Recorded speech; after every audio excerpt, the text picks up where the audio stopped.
29 June 2020, and this is my third video for today. I just want to give you an update on the press conference that was held this afternoon by 10 Youth League chairmen of ZANU-PF. And this is a significant press conference because it comes after the press conference last week by Godfrey Tsenengamu, in which he gave Mnangagwa 10 days before action is taken. So this press conference is a reaction to that press conference by Godfrey Tsenengamu, and it is a challenge to Godfrey Tsenengamu and the people that are backing him. And this is coming from Mnangagwa, obviously.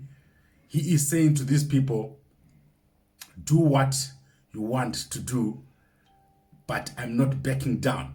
So if you look at what the press conference was about, it was about corruption.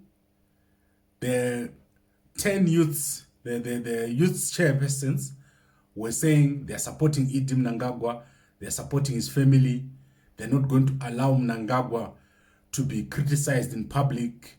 They do not think he's corrupt. There's no evidence of corruption. And they were calling out the people who are saying all these things about Mnangagwa in public and his family, and telling them that ZANU-PF is not going to allow it. So what do I think? What is happening in ZANU-PF? My thought is that factional fighting in ZANU-PF has reached the highest level. There's a lot of factional fighting within ZANU-PF. The people at the top do not trust each other, and they're using the youths to fight each other. So that is the first point I want to make. The second point I want to make is that Mnangagwa has made an assessment, and he has concluded that the people who are coming up against him are not as strong as they say. And he has decided to say, okay, let me challenge these people and see what they're going to do. Mnangagwa also feels that he's got a lot of support within the internal structures of ZANU-PF. He really doesn't have challenges with getting support across the country. So he's showing that he's got a lot of support, especially among the young people. You know all the things that Godfrey Tsenengamu said, how people are suffering, no cash in the economy, hunger, corruption, all those things that he said.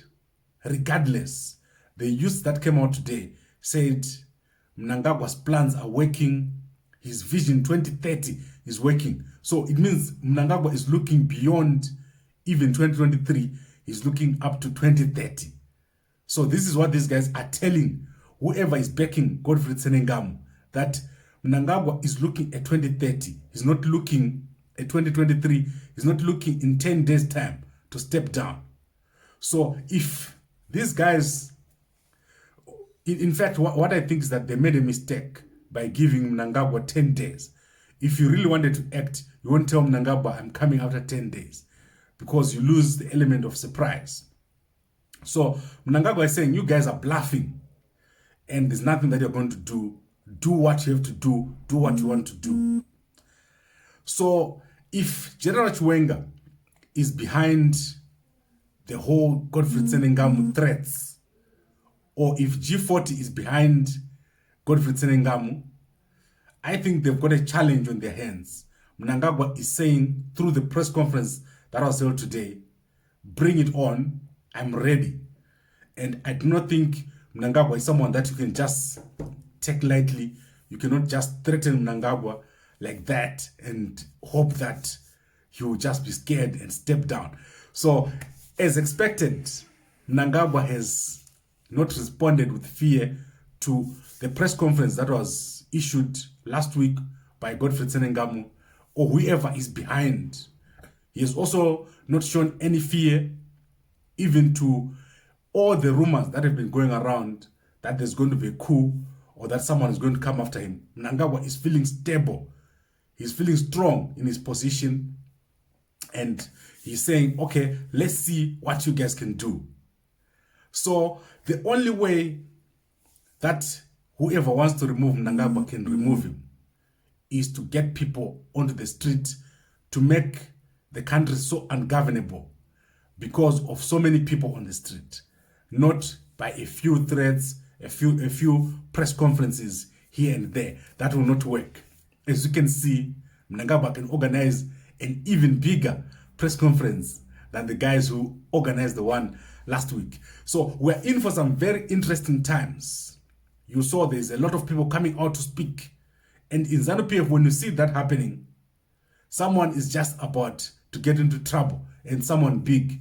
If Mnangagwa really wants, he could make life very difficult for some people that he suspects, because he says there are some among them who are pretending to be with him, but they're not. So if General Chiwenga is not careful, he might end up being the person that actually steps down, or the person that loses out. The only problem for Mnangagwa is the economy. The economy is not doing well at all. The situation in the country has reached the lowest possible level. The increase that was given to the civil servants has already lost all its value within a short space of time. That is going to be the biggest problem.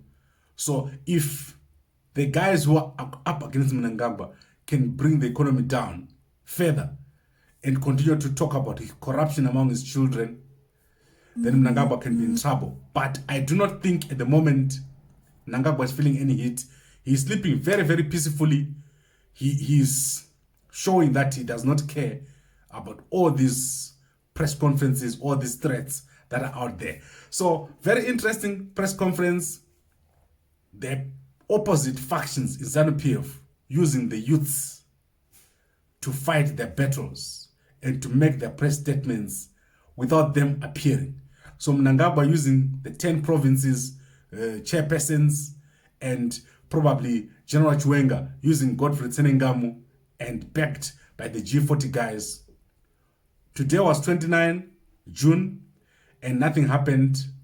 We're expecting some action. The Tyson Wabantu movement had said they were going to do something today.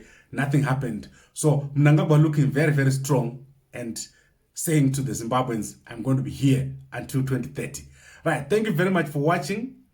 If you're watching this on WhatsApp, send it to as many people as possible. If you're watching this on YouTube or Facebook, please like, comment, and share.